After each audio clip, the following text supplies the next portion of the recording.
Bismillahirrahmanirrahim. Wa qala, dan bersabda Rasulullah Nabi Muhammad sallallahu alaihi wasallam, tuba lil fuqara'i wad du'afa'i min ummati. Tuba, beruntung, lil fuqara'i, bagi orang-orang fakir, orang-orang melarat, wad du'afa'i, dan orang-orang dhaif, orang-orang lemah, min ummati, dari umatku, yakni umat Nabi Muhammad sallallahu alaihi wasallam. Mari kita baca terlebih dahulu. Bismillahirrahmanirrahim. Wa qala, dan bersabda Nabi Muhammad sallallahu alaihi wasallam, tuba, beruntung, lil fuqara'i, bagi orang-orang fakir, wad du'afa'i, dan orang-orang lemah, min ummati, dari umatku, yakni umat Nabi Muhammad sallallahu alaihi wasallam. Bapak-bapak, hadirin dan saudara-saudara, melanjutkan tentang keutamaan fakir. Fakir bahasa Arab, bahasa Jawa, bahasa Indonesianya melarat. Ya. Fakir melarat, miskin kakaknya melarat. Ya. Jadi paling bawah ya fakir, ya, melarat. Nah, kita dalam hidup ini ada nasib kita berbeda-beda. Ada yang nasibnya kaya, ada yang nasibnya miskin, ada yang nasibnya melarat. Nasab boleh sama, tapi nasib nggak bakal sama. Nasabnya sama, sama-sama minal jawiyi, sama-sama dari Jawa, tapi nasibnya beda-beda. Nah, Rasulullah Sallallahu Alaihi Wasallam memberikan berita gembira, memberikan informasi yang menggembirakan, khususnya bagi orang-orang yang sudah terlanjur miskin, terlanjur hidup melarat. Apa berita yang gembiranya? Adalah tuba. Tuba itu, tuba bukan bahasa Indonesia.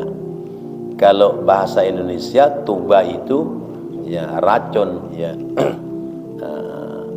Air madu dibalas dengan air tuba, itu racun.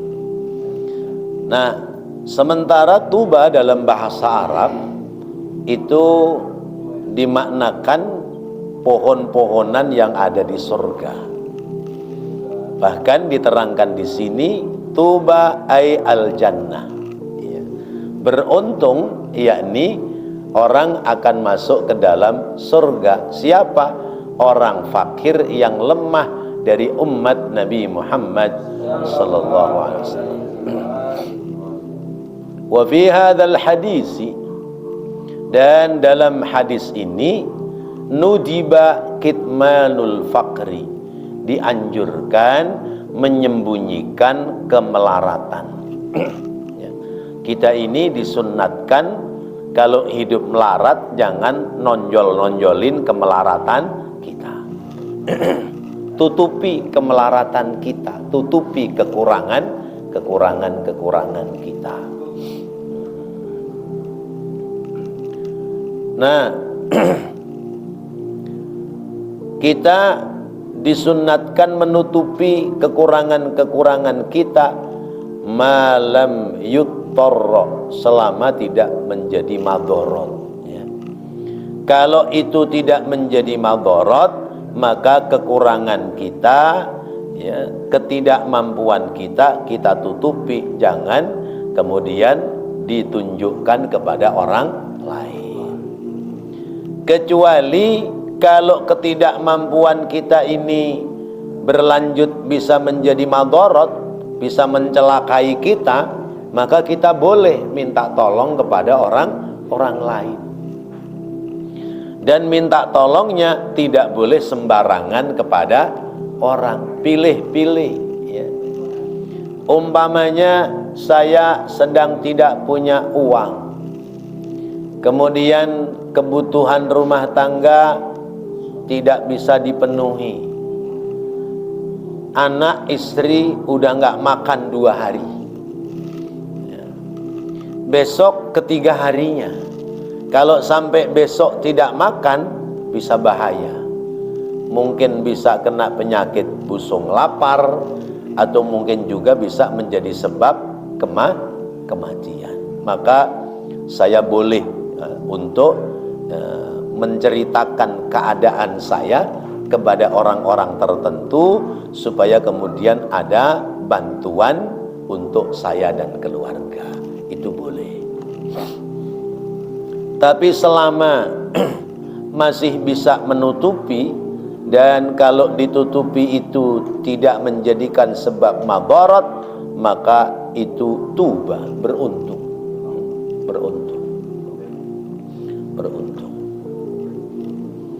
Wa fi riwayati Ad-Dailami, dan dalam riwayat Imam Ad-Dailami, an Abi Hurairah, di tengahnya boleh dilihat masih pada baris yang sama ya, sejajar dengan baris yang di samping luar, yaitu halaman 39 baris ke-9. Wa fi riwayatid Dailami, dan dalam riwayat Imam Ad-Dailami an Abi Hurairah, dari sahabat Abu Hurairah radhiyallahu anhu, tuba liman bata hajan wa asbaha ghaziyan. Beruntung bagi orang yang bermalam dengan ibadah haji dan pagi hari berangkat perang. Ini riwayat dari sahabat Abu Hurairah. Beruntung orang yang bermalam dengan ibadah haji dan pagi-pagi sudah berangkat perang. Siapa orang yang bermalam dengan ibadah haji dan paginya berangkat perang? Rajulun masturun dhu iyalin muta'affifin qani'in bil yasiri minad dunya. Rajulun, ada yang membacanya mustawirrun ya. Rajulun mustawirrun, seseorang yang dia menutupi kekurangannya. Dhu iyalin, padahal dia memiliki keluarga. Muta'affifin, yang afif, yang lembut ya. Qani'in, yang punya sifat qanaah, bil yasiri, sekalipun mendapati rezeki yang sedikit, minad dunia, dari dunia. Orang dia rezekinya sempit, dia punya keluarga, tapi dia muta'affif, tidak mau meminta kepada orang lain. Yadkhulu alaihim dhahikan wa yakhruju anhum dhahikan ya. Orang yang datang ke tempat dia dia melayaninya dengan tersenyum. Dan orang itu keluar dari rumahnya, dia juga dalam keadaan tersenyum ya. Mukanya tetap berseri-seri ya, bibirnya tersenyum, padahal perutnya keroncongan.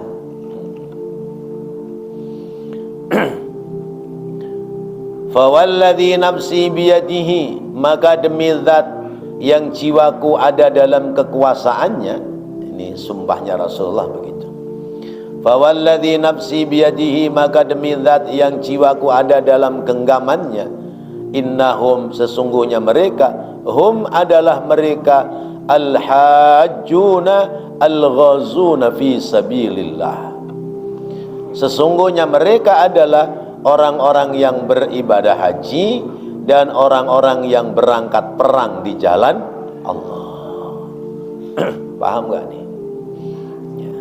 Jadi orang melarat yang dia menutupi kemelaratannya, dia tidak menunjukkan kemelaratannya kepada orang lain, ketemu orang tetap senyum, ya, sekalipun sesungguhnya hatinya celong, perutnya keroncongan, tapi tidak menunjukkan, ya, kekurangannya di hadapan orang lain. Maka orang yang seperti ini digambarkan seperti orang yang malam hari ibadah haji, pagi hari berjihad di jalan Allah. Masya Allah, luar biasa, ya. Sampai-sampai, ya, Rasulullah bersumpah, fawalladhi nafsi biyadihi innahum humul hajjuna wal ghazuna fi sabilillah. Demi zat yang jiwaku ada dalam genggamannya, sesungguhnya mereka adalah orang-orang yang sedang beribadah haji dan mereka sedang berperang di jalan Allah. Masya Allah, luar biasa, ya. Maka yang fakir, yang sudah terlanjur hidupnya susah, harus senang, ya, sabar dan senang. Kenapa? Karena setiap hari ibadah haji, setiap hari berangkat perang di jalan Allah. Mana yang dimaknakan pahala seperti itu? Wal makna al khairu al kasiru. Maknanya adalah kebaikan yang banyak, liman taba'a bagi orang yang memperturutkan, bagi orang yang taba'a, yang memperturutkan baina hajjihi wa ghazwihi, di antara ibadah hajinya dan di antara dalam perangnya. Kullama faragha min ahadihima, maka ketika telah sampai, ya, pada salah satu keduanya, syara'a, ya, ditunjukkan fil akhirati, ya, di negeri akhirat. Qalu, mereka bertanya, wa man hadha ya Rasulullah, siapa orang ini ya Rasulullah? Qala rajulun masturun bainan nasi dhu iyalin munkaffin an su'alin nas wa amma la yahillu radin bil qalili minad dunya. Kata Nabi, orang yang menyembunyikan di antara orang-orang banyak, dia memiliki keluarga, dia dalam keadaan hidup susah, tapi menutupi diri untuk tidak meminta-minta kepada orang lain. Wa amma la yahillu radin bil qalili, dan dari apa-apa yang tidak ada pada dirinya, tetapi dia tetap ridha sekalipun rezekinya sedikit, minat dunia, dari dunia. Yadkhulu ala ayalihi dhahikan wa yakhruju min indihim dhahikan. Dia datang pulang ke rumah dengan senyuman dan keluar pula dari rumahnya untuk mencari rizki juga dalam keadaan tersenyum, ya.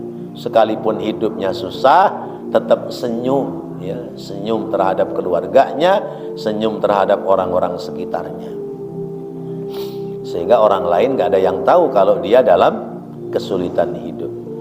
Fa wallahi, maka demi Allah, alladzi ruhi biqudratihi, yang rohku ada dalam kekuasaannya, wa tasrifihi, dan dalam tasrifnya Allah, dalam kekuasaannya Allah. Innal muttasifina bihadhihi sifati, sesungguhnya orang-orang yang memiliki sifat-sifat seperti ini, hum al-hajjuna al-ghazuna fi sabilillah, mereka adalah orang-orang yang sedang ibadah haji, mereka adalah orang-orang yang sedang berperang di jalan Allah. Masya Allah. Asyaran Nabi sallallahu alaihi wasallam, Nabi Muhammad sallallahu alaihi wasallam memberikan isyarah bihadzal hadis, lewat hadis ini, ila fadlil qanaati was-sa'yi 'alal 'iyali, ya. Rasulullah memberikan isyarat tentang hadis ini atas keutamaan orang yang qanaah, menerima bagian yang sudah diberikan oleh Allah dan tetap ikhtiar untuk memenuhi kebutuhan dalam rumah tangganya, serta tidak meminta-minta kepada orang lain. Masya Allah. Nah, orang-orang yang beginilah yang mendapatkan keistimewaan di sisi Allah. Lanjut hadis yang berikutnya. Ini tinggal 2 hadis lagi, 2 atau 3 hadis. Wa qala sallallahu alaihi wasallam, dan bersabda Rasulullah sallallahu alaihi wasallam, al-faqru karamatun min karamatillah. Al-faqru, melarat itu, karamatun, kemuliaan, min karamatillahi, dari kemuliaan Allah. Mari kita baca kembali. Bismillahirrahmanirrahim. Wa qala, dan bersabda Nabi Muhammad sallallahu alaihi wasallam, al-faqru, melarat itu, karamatun, kemuliaan, min karamatillahi, dari kemuliaan Allah. Bapak Ibu, Bapak-bapak dan saudara-saudara, ya, melarat itu mulia. Kenapa kok melarat itu mulia?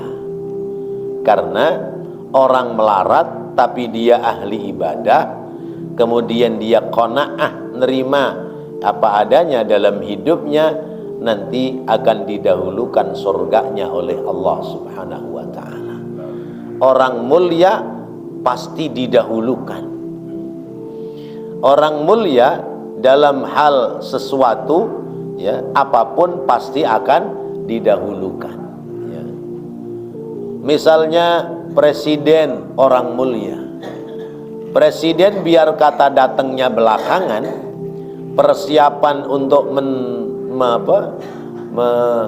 menyambut kedatangan presiden luar biasa sudah dipersiapkan, ya. Presidennya datang belakangan, tapi ditempatkan di tempat yang terdepan. Kenapa? Karena dia karamatun min karomat, ya, dia memiliki kemuliaan. Pak Lurah datang ke wilayah RW, maka sekalipun Pak Lurah datangnya belakangan, RT RW warga sudah ada di situ, maka tetap Pak Lurah disambut, ya, dijemput oleh Pak RW-nya, dijemput oleh Pak RT-nya, ditempatkan, didudukkan di tempat yang terdepan, tempat yang mulia. Itu karena dia memiliki kemuliaan. Pak Ustadz, Pak Kiai, ya, diundang ceramah, sekalipun datangnya belakangan, maka dia dijemput, ditempatkan di tempat yang mulia, karena dia dianggap orang yang mulia. Begitu pula orang fakir, orang-orang yang hidupnya dalam kesulitan, tapi dia sabar, dia tetap ahli ibadah, maka besok di akhirat dia ditempatkan di tempat yang mulia oleh Allah Subhanahu wa ta'ala. Maka al-faqru karamatun min karamatillah. Orang-orang melarat itu, ya, memiliki karomah dari karomah-karomahnya Allah Subhanahu wa ta'ala. Jadi kita tidak boleh menghina sama orang-orang melarat. Karena ternyata orang melarat yang ahli ibadah, dia lebih terhormat di sisi Allah ketimbang orang kaya sekalipun ahli ibadah. Apalagi orang kayanya tidak ahli ibadah, lebih tidak terhormat, masih lebih terhormat orang melarat tapi dia ahli ibadah dalam pandangan Allah, dalam kemuliaan Allah. Tapi dalam pandangan dan kemuliaan manusia, karena hidup di dunia ini yang diperlukan adalah harta benda dan kekayaan, maka orang akan menjadi terhormat kalau dia memiliki kekayaan yang banyak. Orang punya kekayaan yang banyak, Orang nggak tahu ini kekayaannya diperoleh dari jalan halal atau haram, nggak mau tahu, yang penting dia orang kaya, kemudian orang-orang kita jadi pada hormat. Orang punya jabatan, ya, tetangganya, lingkungannya pada tahu kalau dia pejabat tinggi, sekalipun rumahnya di gang atau di wilayah sempit, tapi dia pejabat tinggi, maka orang-orang sekitarnya itu memberikan kemuliaan. Dia nggak mau tahu dia jabatannya apa, lalu di kantornya amanah atau tidak. Yang pasti ya kasat mata dia seorang pejabat, maka kita hormat. Tapi penghormatan dari Allah tidak akan tertukar. Sekalipun orang melarat, sekalipun orang susah, tapi kalau dia ahli ibadah, itu tidak akan tertukar penghormatannya dari Allah Subhanahu wa ta'ala. Kalau manusia memberikan penghormatan kepada sesama manusia, itu ada dua. Pertama, memang orang ini senang hormat sama orang lain. Yang kedua, orang ini kenapa hormat sama orang lain? Karena dia sudah makan banyak jasa dari orang lain. Atau dia hormat terhadap orang lain karena supaya dia dianggap kelompoknya. Itu biasanya begitu, ya. Ya. Tapi kalau penghormatan yang sesungguhnya tidak ada tujuan-tujuan dunia, semata-mata memberikan penghormatan kepada orang lain karena Allah. Tapi orang-orang sekitar kita, ada orang-orang yang memberikan penghormatan karena satu dan lain hal. Supaya tidak dimusuhi dia hormat, ya, supaya di kolom dijadikan teman dia hormat, karena sudah banyak makan jasa dia hormat. Itu kalau urusan-urusan dunia biasanya begitu. Tapi kalau urusan ibadah, urusan akhirat, maka orang memberikan penghormatan itu tidak karena urusan dunia. Subhanallah, orang melarat diberikan penghormatan oleh Allah, didahulukan masuk ke dalam surga. Wa qala sallallahu alaihi wasallam, dan bersabda Rasulullah sallallahu alaihi wasallam, fadlul faqiri 'alal ghaniyyi ka fadli 'ala jami'i khalqillahi ta'ala. Fadlul faqiri, keutamaan orang melarat, 'alal ghaniyyi, atas orang kaya, kafadli, seperti keutamaanku, 'ala jami'i khalqillahi ta'ala, atas seluruh makhluk-makhluk ciptaan Allah Ta'ala. Mari kita baca lagi. Bismillahirrahmanirrahim. Wa qala, dan bersabda Nabi Muhammad sallallahu alaihi wasallam, fadlul faqiri, keutamaan orang fakir, alal ghaniyyi, atas orang kaya, kafadli, seperti keutamaanku, ala jami'i khalqillahi ta'ala, atas seluruh makhluknya Allah Ta'ala. Bapak-bapak, hadirin dan saudara-saudara, ya, keutamaan orang melarat dengan orang kaya seperti keutamaan Nabi dengan makhluk-makhluk yang lain. Masya Allah, luar biasa, ya. Berarti tiada bandingannya, karena bandingannya adalah utamanya sama seperti utamanya Rasulullah sallallahu alaihi wasallam.